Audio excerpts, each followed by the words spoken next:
Assalamualaikum warahmatullahi wabarakatuh. Saya Siti Fadilah Ambarwati dengan NPM 2020500255. Saya akan mempresentasikan proposal penelitian saya yang berjudul Fenomena Penggunaan Aplikasi TikTok sebagai Media Informasi di Kalangan Mahasiswa.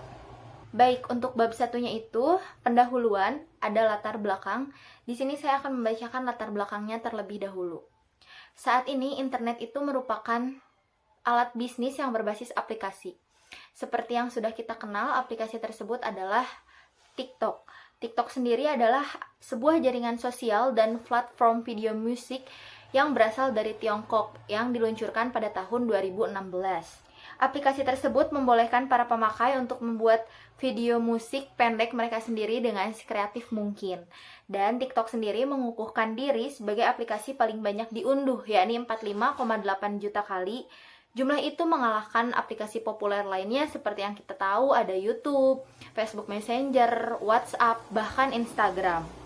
Dan mayoritas dari penggunaan aplikasi TikTok di Indonesia itu adalah anak milenial, usia sekolah atau yang biasa sering kita kenal dengan generasi Z.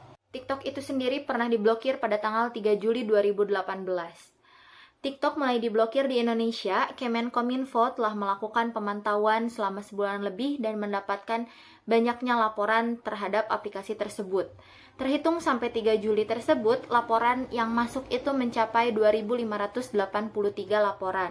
Menurut Menteri Rudiantara, banyak sekali konten negatif, terutama sangat sensitif bagi anak di bawah umur. Namun, dengan berbagai pertimbangan dan regulasi baru, maka pada Agustus 2018, aplikasi TikTok dapat diunduh kembali. Salah satu regulasi yang ditenggarai adalah batas usia, yaitu pada 11 tahun. Dan terlepas dari kontroversi tersebut, melihat fakta jumlah pengguna yang mencapai 10 juta lebih di Indonesia, dan mayoritasnya itu merupakan anak sekolah atau siswa, maka dapat diketahui bahwa aplikasi TikTok itu menjadi primadona dan sangat digandrungi dan menarik minat para milenial yang mayoritas anak usia sekolah.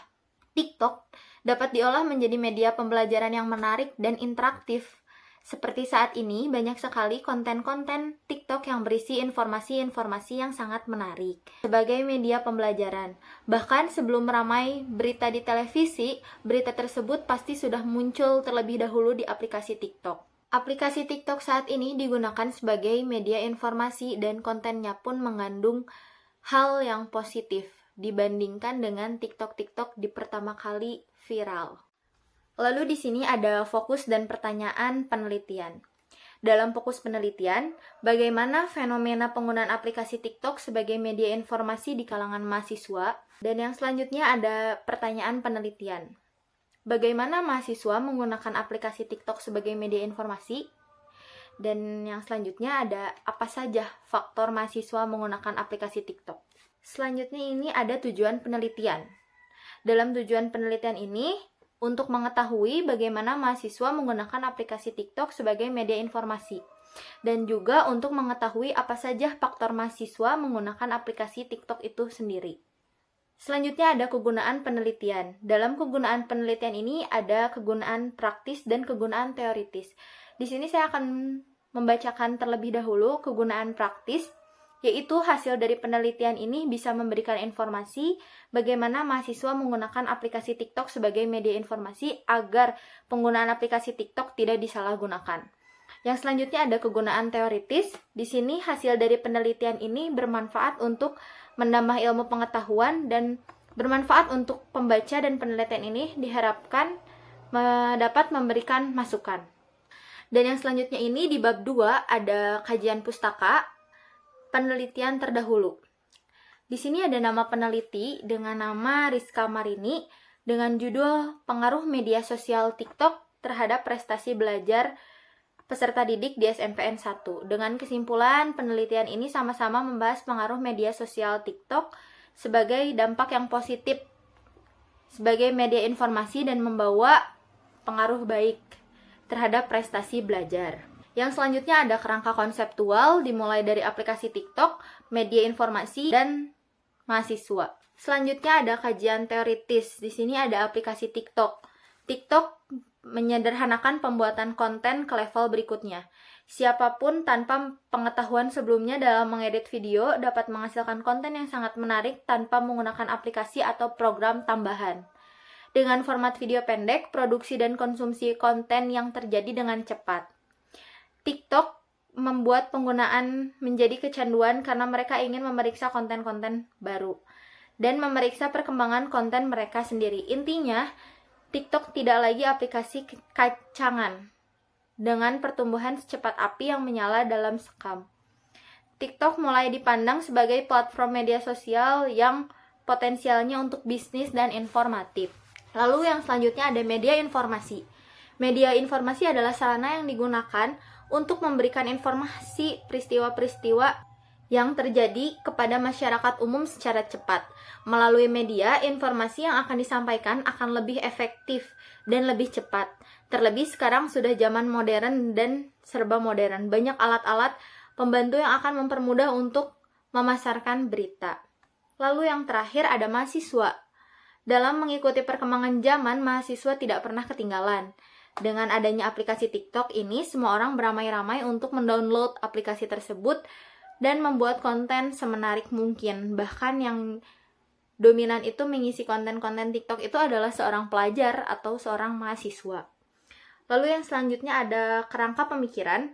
Kerangka pikir ini menjelaskan bagaimana penelitian ini mengkonsepkan suatu bagan yang akan dibahas dalam penelitian ini. Suatu fenomena yang dialami seseorang yang merupakan titik awal untuk mendapatkan hakikat dari pengalamannya. Fenomenologi menjelaskan fenomena perilaku manusia yang dialami dalam kesadaran. Fenomenologi mencari pemahaman seseorang dalam membangun makna dan konsep yang bersifat intersubjektif.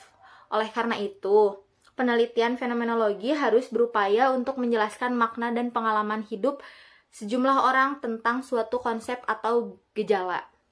Lalu yang terakhir adalah bab ketiga, metode penelitian. Di sini ada paradigma penelitian. Paradigma adalah suatu cara pandang untuk memahami kompleksitas dunia nyata. Paradigma tertanam kuat dalam sosialisasi para penganut dan praktisnya. Paradigma menunjukkan pada mereka apa yang penting, absah, dan masuk akal. Paradigma juga bersifat normatif, menunjukkan kepada praktisnya apa yang harus dilakukan tanpa perlu mempertimbangkan eksistensial atau epistemologi yang panjang. Paradigma yang digunakan dalam penelitian ini adalah paradigma konstruktivis. Penelitian dengan paradigma ini bertujuan menjelaskan bahwa pengetahuan ini bukan hanya merupakan hasil pengalaman terhadap fakta, tetapi juga merupakan hasil konstruksi pemikiran subjek yang diteliti. Paradigma konstruktivis ialah paradigma di mana kebenaran suatu realitas sosial dilihat sebagai hasil konstruksi sosial dan kebenaran suatu realitas sosial bersifat relatif. Lalu yang selanjutnya ada metode penelitian. Metode penelitian menggunakan metode kualitatif dengan menggunakan pendekatan fenomenologi, yaitu yang bisa diartikan sebagai pengalaman subjektif atau pengalaman fenomenologikal dengan menggunakan pendekatan fenomenologi. Fenomenologi merupakan pandangan berpikir yang menekankan pada fokus pengalaman-pengalaman subjektif manusia dan interpretasi dunia. Yang selanjutnya ada teknik pengumpulan data. Pengumpulan data di sini berarti pencarian sumber-sumber, penentuan akses ke sumber-sumber, dan akhirnya mempelajari dan mengumpulkan informasi. Teknik pengumpulan data yang digunakan dalam penelitian ini adalah wawancara, observasi, dan juga dokumentasi. Dan yang selanjutnya ada objek dan subjek penelitian. Objek penelitiannya yaitu Kota Bandung dan subjek penelitiannya yaitu mahasiswa yang menggunakan aplikasi TikTok sebagai media informasi. Dan selanjutnya ada teknik analisa data. Analisis data adalah proses pencarian dan menyusun secara sistematis data yang diperoleh dari hasil wawancara, catatan lapangan, dan bahan-bahan lain, sehingga dapat dipahami dengan mudah dan tentunya dapat diinformasikan kepada orang lain. Lalu ada mengungkapkan komponen dalam analisis data, yaitu reduksi data, penyajian data, dan verifikasi data. Dan yang selanjutnya ada jadwal penelitian yang dilaksanakan pada bulan Mei sampai dengan bulan Juni 2022.